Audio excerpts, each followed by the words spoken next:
This is part four. Yeah, I was right. This is a four-part series. This is part four of our four-part series on why there will be no middle class. Just want to make sure that I moved everything where I was supposed to last time. So we're picking up on part number 10, point number 10, rather, in this series. This is part four of our ongoing series, ending with the end of today's episode, why there will be no middle class. Picking up on point number 10 right here. The government is not here to help you.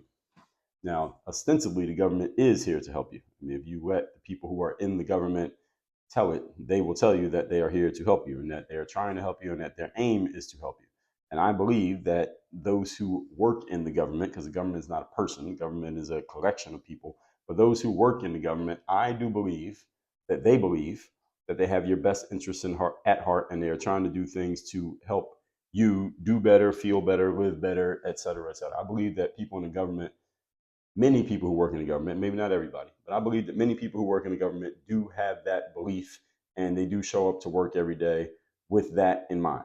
I don't think everybody shows up that way, but I think many people in the government do show up with that uh, pattern of thinking.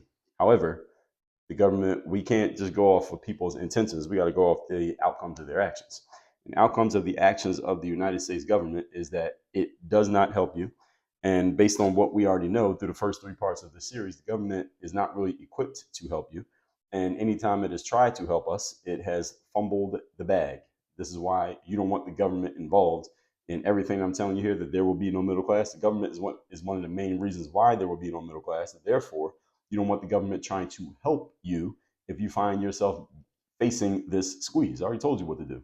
Since there's no middle class, you only got two other classes, upper class and lower class. I suggest you do things that'll help you join the upper class. That's the reason why I tell you about Work on Your Game University every episode of this show. You can work with me directly, put yourself in a position where you're in the driver's seat, where you can control where your income is coming from, how it's coming in, and how much of it's coming in, and what you do to get it. And you can have much more control than if you let any other entity, even if it's the current job that you have, control that process. Better you put yourself in the driver's seat of that process. And you damn sure don't want the government there. You're better off with your job doing it than the government, and you're better off with you doing it than your job. Okay, so there's a hierarchy there as well. So always keep this phrase in mind, that even if the government is trying to help you, what tools do they have to help you with? What is the government going to do to you, or for you rather?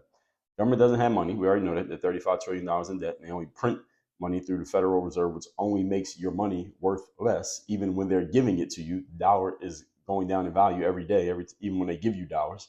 There's not a single thing the United States government has a monopoly over that they have handled effectively or efficiently. I've been saying this over and over again, and I've been doing live streams. By the way, if you didn't know, I do live streams Monday through Friday, 8 a.m. Eastern, on any social media app that allows live streaming. I'm on there. So many of you will probably see that on YouTube, for example, or TikTok is where I get a lot of people, interestingly enough. And I've been saying this same phrase: the government doesn't handle anything effectively or efficiently. And someone corrected me and actually threw one thing out there that they do handle very effectively, and that is the Department of Defense. And I said, I got to give you that point. That's correct. So any of you who works in any type of defense contracting with anything that has to do with the United States government, stay in that business. There's a lot of money to be made there. You will be in the upper class as long as you keep doing those defense contracting things, whatever it is that you do, because the government is heavily invested in military spending, whether that's defense of our own land with our military, or it's money that is being spent and given back and turned around when it comes to anything military related, whether it's us sending materials over to other countries, us getting involved in other countries' businesses. There's plenty of money being spent on that. So that's one thing I can give the government credit for when it comes to that. I'm kind of being tongue in cheek with it, but I will give them that. So the government controls the money that comes in from taxes, but we're still in debt. Our government has a monopoly on things like mail via the United States Postal Service, and the USPS loses money consistently.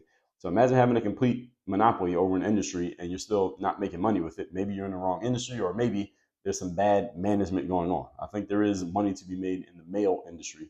How the USPS still finds themselves in a hole is an interesting conversation that someone should have. Maybe someone's already written a book about it. But this is the United States government. So you can't, nor should you want to, get help from the government, because the government doesn't have resources. And even if they did have resources, we see their track record. All right, we got to judge people off their actions. We got to judge people off their track record and what they've done. So don't look to the government for help. Look for the government to protect your rights. They don't give you rights, they protect your rights. And otherwise, stay the hell out of your way. That's all you want the government to do. Just protect my rights And otherwise, don't do anything. Don't do anything else. Just leave me alone and let me be however it is I'm going to be. So do not look to the government to solve this problem. I'm sure there are people in the government who are aware of this problem. The problem that they have is that because they're working in a system that is already fundamentally flawed and broken, there's not much that individual person can do, whether it's a president, whether it's a governor, a congressperson. Not there's only so much that that person can do from within that system. They would have to get out of that system to help people. This is the reason why I'm able to help you, because I'm not part of that system. Because when you work in a system, you are beholden to the rules, laws, and processes of said system. The United States government's system is a broken one. Therefore, if you're working in it, trying to change things, first of all, you got to understand that big bureaucracies like the government tend to move extremely slowly. Any of you who's ever tried to do anything with the government, you know it's not an overnight process. And even when they finally do something, is often maybe not even the thing that you wanted them to do. So this is the challenge of working in a system like that, is that your hands are tied behind your back. There's only so much you can do, even when you have positive intentions. Point number 11, we're talking today about why there will be no middle class, moving very quickly into the future. Number 11, point number 11. If your skills and value do not increase faster than the cost of living or operating your business or whatever you're paying for, as fast as they rise, you're going to lose. This is just what happens. You end up underwater.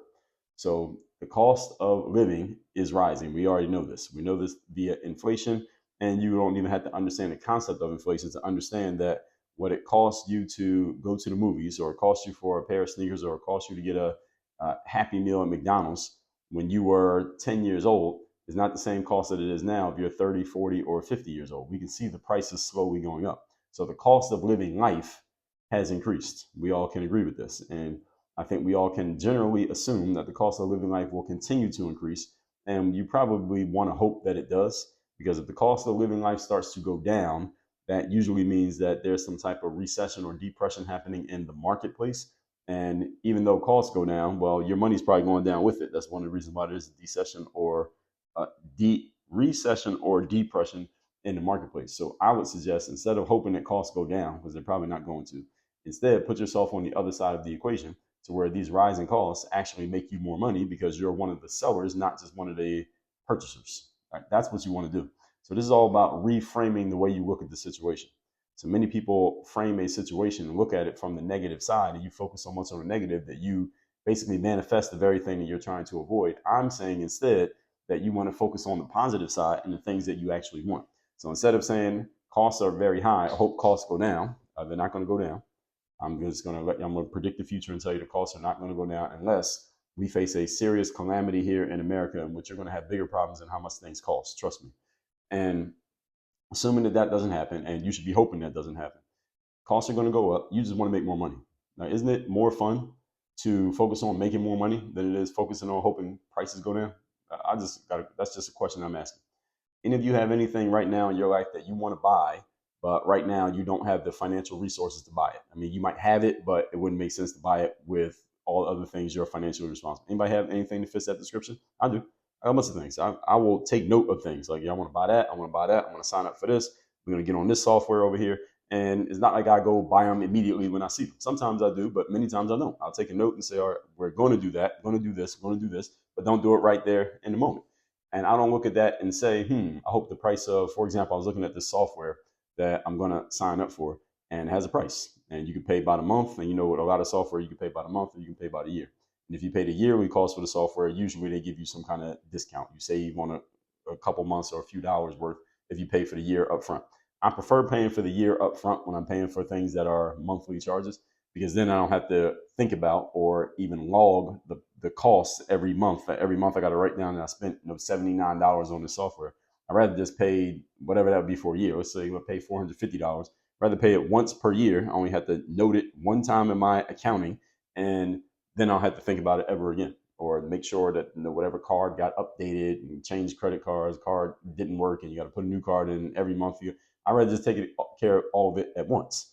I'm saying all that to say, I never look at one of those softwares that says, all right, this is going to be 500. I was looking at something today, so it's going to be $531 a year. And I took note of it and took the link and all of that.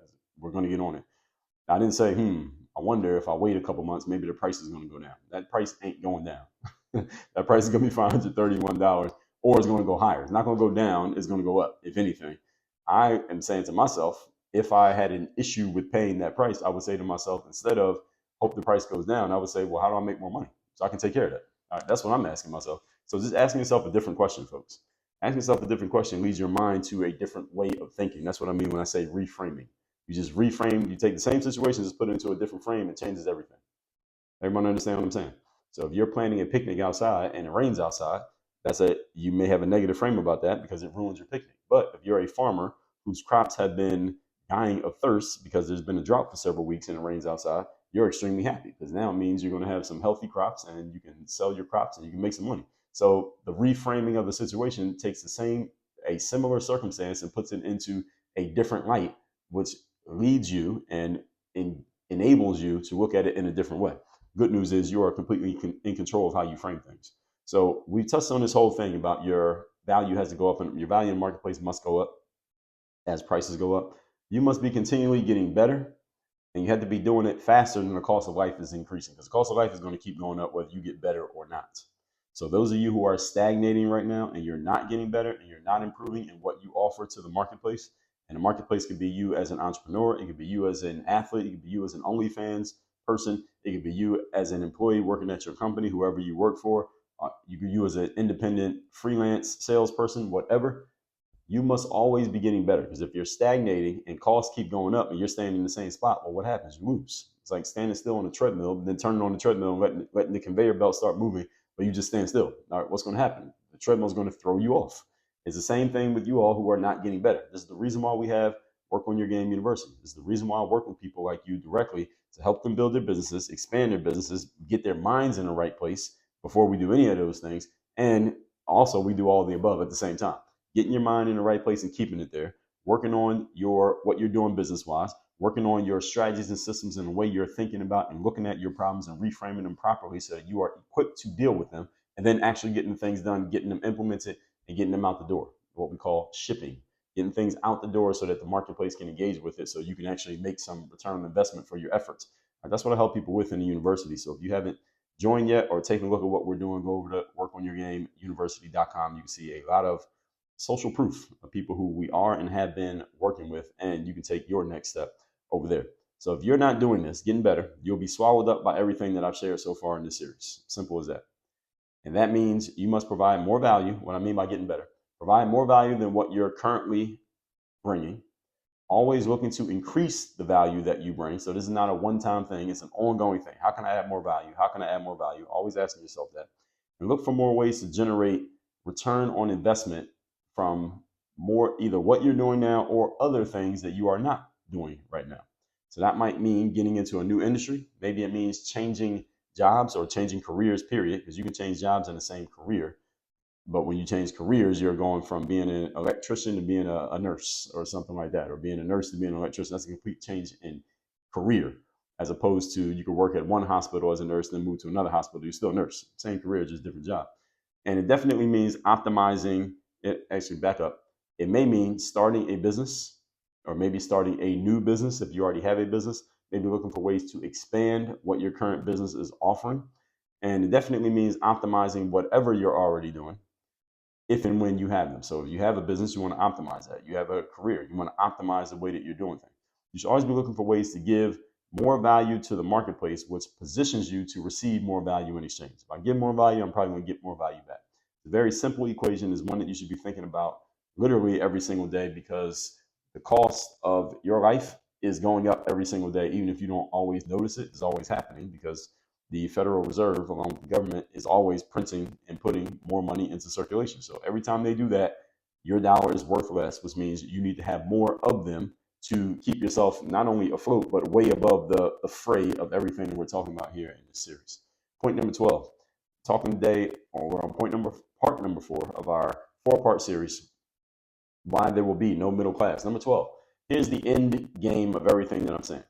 There's going to be what we have now is a bell curve. As far as our society, we're going to, in the future, we're going to have a barbell. So a bell curve means you got a few people on the low end, a whole bunch of people in the middle, and a few people on the high end. What we're going to have in the future is a barbell. You don't know what a barbell is? That's the bell that we see big, strong guys in the gym, girls, I guess, as well, in the gym lifting weights, whether they're doing squats or deadlifts or bench press. That's a barbell. So you got You got a whole bunch of weight on one end, you got a whole bunch of weight on the other end, and then it's skinny in the middle. That's the kind of society we're going to have. You're going to have a whole bunch of people in the lower class, poor people. You're going to have a whole bunch of people in the upper class. Those are the rich people. And you're only going to have a few people in the middle class. It's going to be completely squeezed out to where everyone must get into one side or the other. That's what we're going to get. All right, so we're going to go from a bell curve to a barbell, where right now a bunch of people are in the middle. In the future, a bunch of people are going to be on the ends at the high level or the low level. So I just explained what the barbell is, and it's going to be very narrow in the middle. And when I say narrow in the middle, what I mean is that shrinking and ultimately disappearing middle class. If you consider yourself middle class today, or you grew up middle class, understand that you have a choice that you must make. All right, am I going to allow myself to get squeezed into the lower class? I just explained to you how that happens. If you do nothing, you're going to get squeezed into the lower class. Or am I going to take the steps to move myself into the upper class and be rich so that I'm above the fray of all this stuff that's happening that is squeezing people in the middle class? So you can't stop the fact that the middle class is dwindling. What you can do is just get out of it so you're not one of the casualties of the situation. Right? And sometimes things just inevitably happen, and you can either become a victim of the situation or you can move yourself out of the way, but you can't really stop it from happening. So it's like like down here in South Florida, we get tropical storms that come through our area a few times every year. We have a whole season there that they call storm season or hurricane season. You can't really stop a tropical storm from coming through your town if it's going to come through. All you can do is fortify your home if you need to. You can maybe move all loose objects inside the house so they don't get blown all around. And if you need to, maybe you can leave the area to make sure you physically don't come under harm while the storm is coming through, then come back when it's over. But you can't stop the storm from happening. So what I'm explaining to you is a tropical storm is coming through the middle class. You can't block it. You either get the hell out of the way or you become a victim of it. Now, that's how it's going to work. So if you don't make a decision gets made for you, and that usually means you're going to get pushed into the lower class. Why is that? Because in life, ladies and gentlemen, shit happens. Success does not happen. Everyone's heard the saying, shit happens, right? Shit happens means sometimes randomly something that you didn't want to occur occurs. Everyone's had that happen in their lives, probably multiple times. Nobody has random success just happen randomly, haphazardly, just out of the blue, out of nowhere, just random success happens. Now, maybe you may get what you consider to be a lucky break, but there were some seeds that were planted in the past that allowed that lucky break to occur. You don't just randomly end up doing great in life. You can randomly end up doing terribly. You can never randomly end up doing great, which means you have to be conscious and intentional about getting to that higher level. And if you asked the government, if the government was a person that could talk, it's not, but if it was, and you asked it, where do you want most people to be? You want them to be rich in the upper echelon? You want them to be poor in the lower echelon? The government's answer would be, all of you should know the answer, and why. Answer is poor. The government would rather have you poor than have you rich. Why is this? Because some of you may say, well, maybe not, Dre, because they can tax the rich, right? Isn't that the thing every politician tells about, taxing the rich? First of all, that's really a misnomer. It's really oxymoronic, because what people who have, and when they say the rich, what they're really meaning is people who are like billionaires. And they're not meaning someone who's at this 800,000 that I mentioned earlier in this series. That's not who they're talking about. They're talking about billionaires. The thing about billionaires and taxing people like that is that they have mechanisms, accounting mechanisms, that allow them to dodge taxes. They can stay away from taxes if they want to. They can move their business out of the country if they want to. They have plenty of materials that they can use to stay away from being taxed. So this tax the rich thing sounds good when you're preaching to the poor people, but people who understand this stuff know there's a whole bunch of empty rhetoric. And anyway, the government would rather have you at the lower level. Why? Because then they control you. You see, if you're at the rich level, to where what the government does doesn't really affect you, to where you can move about freely as you want, to where you can refuse anything the government tries to impose on you. You remember the COVID shots and the masks and all that stuff a few years ago. Who were the people who were most susceptible to those mandates? Was the people who needed the job, that mandated that they get the shot, that mandated that they take the mask. The people who couldn't afford to say no had no choice but to comply with what was demanded of them, even if you didn't want to comply. Is this right or wrong? Of course, this is exactly what happened. See, if you want freedom in life, folks, you got to be able to afford your freedom. Freedom is not free. Freedom comes at a cost. The cost of freedom is you got to be able to financially say no to people. You got to be willing to walk away from something that you don't want. You have to have the fortitude, the internal fortitude to tell someone or something, some entity, fuck you, I'm not following that rule because I don't want to do it. And whatever penalty they try to impose on you, you can afford to fight against that penalty. But see, if you're poor, you can't afford anything. You can't afford but to comply. And you have to do things that you're told to do, even when you don't want to do them. How many of you has found yourself anytime in the last 5 years doing something that you didn't really want to do, but you went along with it because you needed money, you needed the compliance, you needed to keep the job, you needed to stay cool with certain people who you didn't even like because you weren't in position to say no. You weren't in position to say fuck you to their faces. And this is what I'm talking about. So when I did that episode a few weeks ago, it was an episode on, let me tell you what it was. I was just actually catching up to it myself the other day. It was episode number, not that one. It was episode number, not that one, not that one. It was 3101. Facts don't matter anymore. I was just catching up and listening to this myself just this morning. Facts don't matter anymore. There's a guy named Scott Adams. He's the one who first introduced this whole concept of facts not mattering in his book called Win Bigly. If you didn't get that book when I told you in episode 3101, go get it now. And one of the things that he said was that he was okay wagering his career, not money, but wagering his career on saying Donald Trump was going to win the 2016 election because he had made enough money to where he had what we call fuck you money. Fuck you money is the kind of money where you can take, where someone who disagrees with you and they threaten your career or your income or your livelihood, if you continue to hold the opinion that they don't like, you can say to them, fuck you, I'm keeping that opinion. And if you don't like it, so what? I don't need your money. See, everyone wants to be in a position to have fuck you money. And the only way to be able to say fuck you is you got to have the money to say fuck you and be okay. Not necessarily, you don't actually have to have the money, but you got to be willing to walk away from anything that you might lose when you have something, when you do something other people disagree with. Scott Adams was in that position. I'm suggesting that everyone, all of us, all of you, get into that position to where you can say fuck you. And if somebody doesn't like where you stand or what you think or what you're doing, so what? You don't need them. Who doesn't want to be able to do that? How many of you have someone in your life you want to just be able to say fuck you to, but right now you're not quite in position to do so? Okay, so let's get out of that position. So you will either descend into the poor or you will ascend into the rich. If you don't make a decision, the government will make one for you. They want you subservient so they can control you. And you don't want the government handling anything in your life. We already know they're bad at it. Okay, so you don't want the government controlling anything. Okay, all that said, let's recap. This is part 4 of our 4-part mini series, Why There Will Be No Middle Class. Number 10, the government is not here to help you. There are some people in the government who do benevolently believe they are trying to help. The problem is they're working in a system that's not equipped to help. Number 11, if your skills and value do not increase faster than costs rise, you're going to lose. Simple as that. You're going to be underwater, and last I checked, humans can't breathe underwater. Number 12, the end game, the barbell society. There are going to be a whole bunch of people on the poor side, a whole bunch of people on the rich side, and very few people on the middle side. It was basically the inverse of what we have now. We got a few poor, a few rich, and a whole bunch of people in the middle. There will be no middle. Okay, so what you need to do is go to workonyourgameuniversity.com and take your next step in working with me directly so that you are in a position to control the money that you make, control how you make it, when you make it, where you make it, and with whom you make it, so that you can take any situation, circumstance, or person who you don't want to deal with anymore, and you can say, fuck you, I'm doing things the way that I want to do it, and be completely fine with how they respond, because you can afford to deal with their response. All of that said, folks, I just told you, workonyourgameuniversity.com. That's your next step. Work on your game. Dre, all